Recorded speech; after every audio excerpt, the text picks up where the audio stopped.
October is Estate Planning Awareness Month, and my guess is that the only people that actually know that are estate planning attorneys and financial planners like myself. Now, whether you're watching this video in October or any other month, it doesn't change the fact that we all need an up-to-date estate plan. Now, I get it. Estate planning has been made to feel like this really hard and complicated thing. But today, I'm going to demystify the process and frankly, simplify the process for you. And here's how we're going to do that. We're going to start by tackling the 3 biggest myths that I've seen in my 20-year career as a financial planner. Then I'm going to talk about the risks you face without an up-to-date estate plan. We'll also talk about the benefits to having one.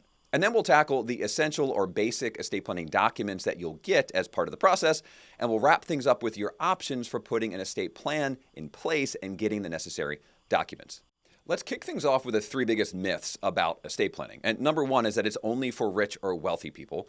Number 2 is that it has to be complicated and really hard to get an estate plan in place. And number 3, it has to be really expensive. Now, the good news is, or the short answer to all of this to dispel these myths, is that none of those are true.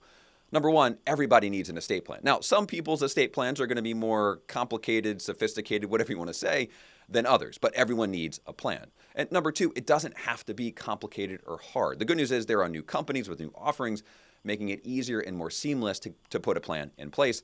And number 3, the good news is these companies are also making it more affordable. Now let's talk about the risks you face without an estate plan, or frankly, without estate planning documents. And number 1 is lack of authority when it comes to really important decisions. So if you're hurt or incapacitated and can't make decisions on your own without estate planning documents, your family would actually have to go to court to be appointed as a legal guardian for you to make really important decisions when it comes to your health care and how to manage your finances. Next up, we have uncertainty and a lot of added stress. So here's the thing, if you pass away, your money has to go through this process called probate. But without a will, the courts or the states get to decide how your money is distributed. So your family can't even go to the courts and say, this is what we want, or these are our wishes. The state gets to decide. Now, speaking of probate, it's also a lengthy process. It can take up to 9 months, and it can cost 3 to 7% of the money that flows through the courts, or that's part of your estate. So that is a very long period of time for your family to be in financial limbo. Now, another thing about probate is that everything that you own that goes through probate becomes public information. Now, that doesn't mean they're going to share your information publicly, but it does mean it's sort of available in this register with the local court. So if somebody knows how to find it, they could actually go look up your information. Okay, last but not least, and this is really for people that already have documents, but that they may not be up to date.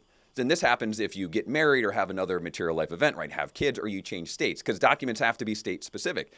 If you don't have up-to-date estate planning documents, number 1, they may not accurately represent your wishes, and number 2, they may actually be deemed to be invalid. Now let's talk about the benefits of having an estate plan in place. And they're sort of the opposite of the risks we just discussed, but I'm going to simplify it to 3 things for you. Number 1 is control, right? Control over how your assets are distributed should you pass away, control over who gets to make really important healthcare and financial decisions for you if you can't make them for yourself. Number 2 is security. When you have an estate plan in place, you know that your family, right, the people you care about most, the things you work so hard for are taken care of and protected. And last but not least is sort of the emotional side of this, which is just peace of mind, both for you, for your family, for your loved ones, knowing that should the unexpected occur, that everybody's going to be okay, at least financially. Moving right along, let's tackle the core documents that are part of any estate plan. And first up is your will. Now, a second ago, I talked about the probate process, which is simply a court-supervised process where they do an accounting, if you will, of the things you own or your assets and the things you owe, so your debts and your liabilities. It's also the process of understanding how to settle those debts and how you want your assets distributed. Now, as part of this process, you will also name somebody to manage that probate process for you. They're called your personal representative or your executor. And if you have young children, you'll also name somebody to care for them, and that's called your guardian. Now, a really important point here is that if you have anything that is jointly owned, so a savings investment account or maybe your home, if it's jointly owned, that will not go through your will. That will not go through probate. That will go to the surviving owner that's named jointly on the asset. And also, if you have a company retirement plan like a 401k, or you have life insurance policies with beneficiary designations, again, those things do not pass through probate or through your will. They'll go directly to the beneficiary you name in either that account or that life insurance policy. All right, next up, we have 2 separate documents, but they're both powers of attorney. One is for financial decisions and one is for healthcare or medical decisions. So again, 2 separate documents, but all you're doing is you're going to name somebody called your agent to make really important financial or healthcare decisions on your behalf, should you not be able to. Now, there is another document potentially that could be tacked on to the medical or advanced healthcare directive, and it's called a living will. Now, each state is different, so you have to understand the laws in your specific state, but a living will is a document that allows you to give instructions for end-of-life care.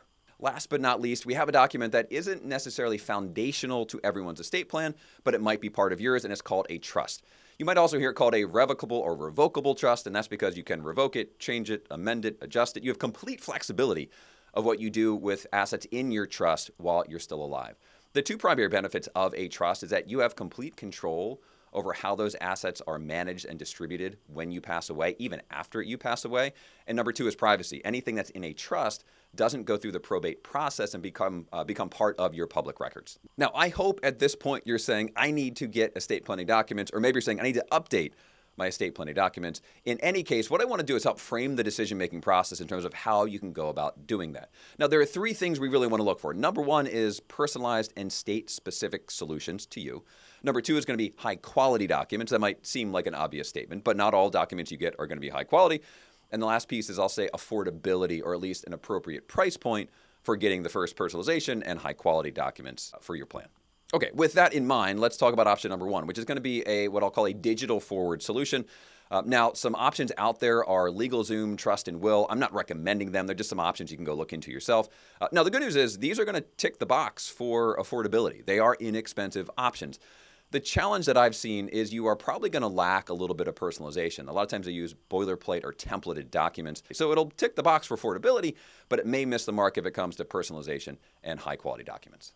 Next up, we have in-person attorney. So an in-person attorney is probably going to be your more expensive option.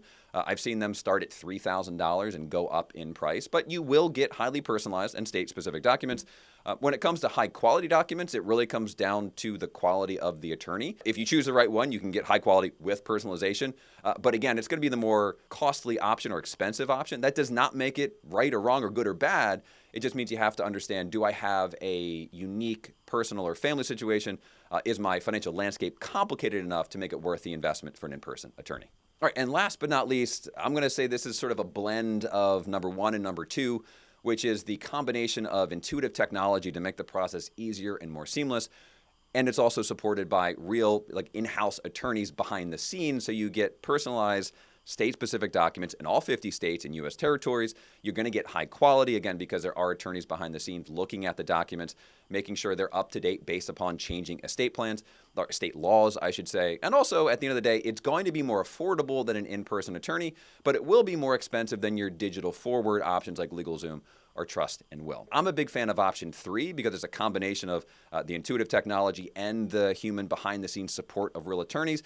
But at the end of the day, the best option for you is going to come down to your situation, the right price point, and what's going to work best to protect everything you work so hard for.